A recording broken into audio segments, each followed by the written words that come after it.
எவ்வளவு தன்மையான மக்கள் தமிழ் மக்கள்.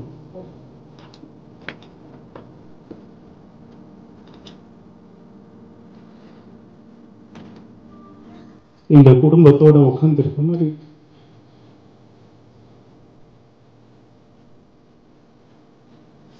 சினிமா கச்சேரி மாதிரி இல்லை.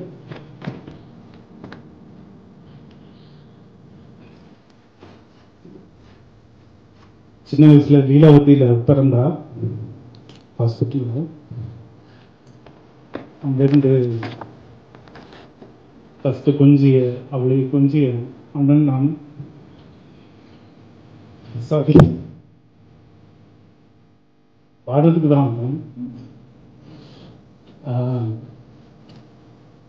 அப்பாவோட சேர்ந்து பணிபுரிய நேரம் வந்தது. அப்போ நாங்கள் வந்தோம். அவ்வளோ க்ளோஸ் கிடையாது. யுவன் கூட ரொம்ப கொஞ்சம் விளையாடுவா. நான் ஸ்டுடியோவில் சுற்றிட்டு இருப்பேன். அண்ட் என்ன ஒரு பியூட்டினா, ஃபஸ்ட்டு நம்ம தமிழ் மக்களை நான் சொன்னதை நான் அதை மட்டும் சொல்லிக்கிறேன். அவளை ஸ்ரீலங்காலேருந்து கொண்டு வராங்க. அந்த மக்கள் அவங்க வீட்டில் ஒரு விஷயம் நடந்த மாதிரி அந்த குழந்தைக்கு அவ்வளோ அன்பு செலுத்தினாங்க. அது நான் எங்கேயும் பார்த்ததில்லை.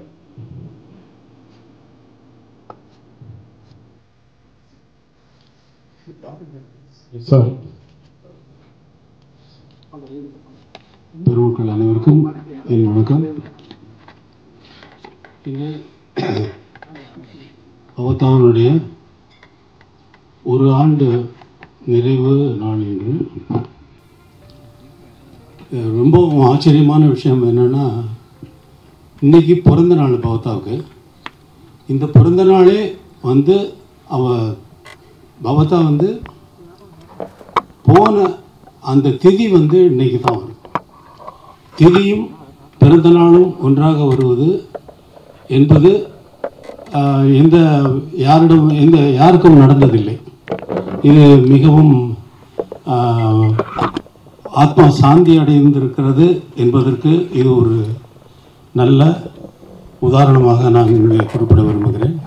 அவள் கடைசியாக இசையமைத்த திரைப்படத்தின் வெளியீட்டு விழா இங்கேயே நடக்க வேண்டும் என்று தயாரிப்பாளர்கள் வேண்டிக் கொண்டதற்கு இணங்க இங்கே அதற்கு நான் அனுமதி கொடுத்தேன். இங்கே அந்த விழா நடந்து முடிந்தது. இனி பவதா பாடிய பாடல்கள் அனைத்தையும் என்னுடைய இசைக்குழுவினர்கள் இங்கே பாடவிருக்கிறார்கள்.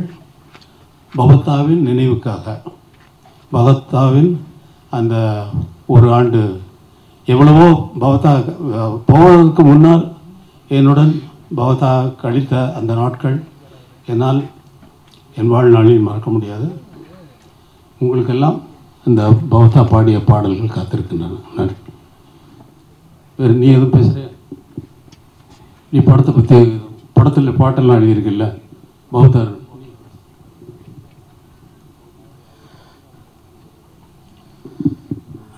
எல்லோருக்கும் வணக்கம். ஐயா பேசினது மாதிரி இது ஒரு கனவு மாதிரி இருக்கு. இந்த ஒரு வருடம் இது நடந்தது நிஜமா இல்லை நிழலான்னு நம்ப முடியாத ஒரு சூழல். ஏன்னா இசைஞானியுடைய நந்தவனத்துக்குள்ள அதிர்வு இல்லாமல் இசைத்து கொண்டிருந்த வீணை போல சகோதரி பவதாவினுடைய அன்பும் இசையும் அணுகுமுறையும் ரொம்ப அழகாக இருக்கும். நிறைய இடத்துல நான் பவதாவோடைய அன்பு இவன் கூடயும் கார்த்திராஜா சார் கூடயும் அவங்க பேசும்போது நமக்கே ஒரு பொறாமையாக இருக்கும். அவ்வளோ அன்பாக இருப்பாங்க. அந்த அன்புக்குள்ள ஒரு நிஜம் ஒளிஞ்சிருக்கும். ரெண்டு பேருமே பவதாவை ஒரு தேவதை மாதிரி தாங்கிக்கிட்டு இருப்பாங்க.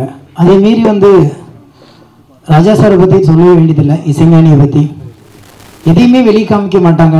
ஆனால் பவதா மேலே அவ்வளோ ஆகாயம் அளவுக்கு அளக்க முடியாத அன்பை எப்பவுமே போல் மனசுக்குள்ளே வச்சுருப்பாரு. ஒரு சிறு புன்னகை போதும் அவ்வளோ அன்பு வெளிப்படுத்துவாங்க. ஆனால் இன்னைக்கு அந்த இசைக்குயில் நம்ம கூட இல்லைன்னாலும் காற்று உள்ள வரைக்கும் அவங்க இசைக்கும் ஒவ்வொரு பேச்சும் ஒவ்வொரு அணுகுமுறையும் நம்ம கூட பதிவு பண்ணிகிட்டு இருக்காங்க. அவங்க கூட நான் நிறைய படம் ஒர்க் பண்ணியிருக்கேன். எனக்கு வந்து அவங்க இசையமைத்த இந்த படத்தில் கடலூர் இந்த படத்தில் அனைத்து பாட்டுக்கும் நான் தான் எழுதினேன். அதில் வந்து கார்த்திராஜா சார் கூட ஒரு பாட்டு பாடியிருக்காரு. அந்த அனுபவமும் ரொம்ப புதுசாக இருக்கும். அவங்கக்கிட்ட வேலை பார்க்கறதுக்கு ரொம்ப ஆசையாக இருக்கும். என்ன வேணுங்கிறதே பூவுகளுக்கு இதழ்கள் கசங்காமல் பூக்களை மடித்து பார்ப்பது போல் ஒவ்வொரு விஷயத்தையும் அழகாக சொல்லி சொல்லி வாங்குவாங்க. அவ்வளோ அழகான ஒரு அந்த தன்மை எங்கேருந்து வந்துச்சுன்னு தெரில. ஏன்னா அவ்வளோ அழகாக வந்து எல்லா அணுகுமுறையும் இருக்கும். நிஜமாக நான் வந்து இந்த படத்தில் ஒர்க் பண்ணதில் ரொம்ப நான் வந்து பெருமைப்படுறேன். ஏன்னா அவங்களுடைய வாழ்வு தொடரில் நானும் ஒரு ஓரத்தில் இருக்கேன் அப்படிங்கிறது. இந்த படத்தை தயாரிக்கிறதுக்காண்டி லண்டனில் இருந்து அந்த தயாரிப்பாளர் மீளாவாக இருக்கட்டும், இந்த படத்தோட இசையமைப்பு இயக்குனர் ஈசனாக இருக்கட்டும், அவ்வளோ நேசித்து தான் பவத்தாவை வந்து இந்த படத்துக்கு வந்து இசையமைக்க வச்சாங்க. அவங்களும் அந்தளவுக்கு வந்து ஈடுபாடோடு இந்த படத்தில் பண்ணியிருக்காங்க. இந்த படத்தோடைய நிச்சயமாக நாங்கள் வெறும் விழாவாக எடுக்கணும்னு ரொம்ப கனவு கண்டிருந்தோம். ஆனால் அவர் இருந்து எடுக்க வேண்டிய விழாவை ஐயா இசைஞானியோடு எடுக்க வேண்டிய ஒரு சூழல் அமைந்ததற்கு நாங்கள் ஒரு பக்கம் வந்து நாங்கள் பெருமைப்பட்டாலும் அவரும் இந்த மேடையில் இருந்திருந்தால் இன்னும் ஒரு மிகப்பெரிய மகிழ்ச்சி கடலாக இதுங்க வந்து தவழ்ந்திருக்குங்கிற நம்பிக்கை எங்களுக்குலாம் இருக்குது. எனவே ஐயா சொன்னது போல் காற்று உள்ள வரைக்கும் பவதாவுடைய இசையும் குரலும் அன்பும் பரிவும் எங்குமே பரவி நிரம்பியிருக்கும். ஏன்னா மறக்க முடியாத ஒரு குரல் அது. யாராலையும் மறக்க முடியாது. இனி ஒரு பவதா இங்கே வருவாங்களா அந்த மாதிரி ஒரு குரலோடு அப்படின்னா தெரியாது. அது பெரிய வரம். அது 1000 இல்லை, லட்சம் இல்லை, 1 கோடி பேர் பண்ணலாம். ஆனால் பவதாவுடைய குரலை யாராலையும் திருப்பி தர முடியாது. அவ்வளோ அபூர்வமான ஒரு குரல். கேட்கும் பொழுதே அவ்வளோ ஆசையாக இருக்கும். அப்படியே வந்து தென்றலுக்கு தலை சீவி விட்டது மாதிரி ஒரு சுகம் இருக்கும். அதிலிருந்து பேசாத ஒரு வீணையின் நரம்பை மாதிரி இருக்கும் அவங்க வார்த்தைகள் எல்லாமே. ஏன்னா அவங்க கூட இருந்து பழகி பார்த்தாலும் தெரியும். எனவே எங்கிருந்தாலும் அன்பு சகோதரியுடைய ஆத்மா ஐயா சொன்னது மாதிரி நம்ம கூட தான் இருந்துக்கிட்டே இருக்கும். இசையாகவும் அன்பாகவும் இருக்கும். இந்த மேடையில் எனக்கு ஒரு சின்ன வாய்ப்பு கிடைத்ததற்கு நான் தான் ரொம்ப இந்த நேரத்தில் வந்து எல்லாத்துக்குமே நன்றி சொல்ல வேண்டியிருக்குது. புயலில் ஒரு தோணி திரைப்படம் நிச்சயமாக மிகப்பெரிய வெற்றி அடையும்.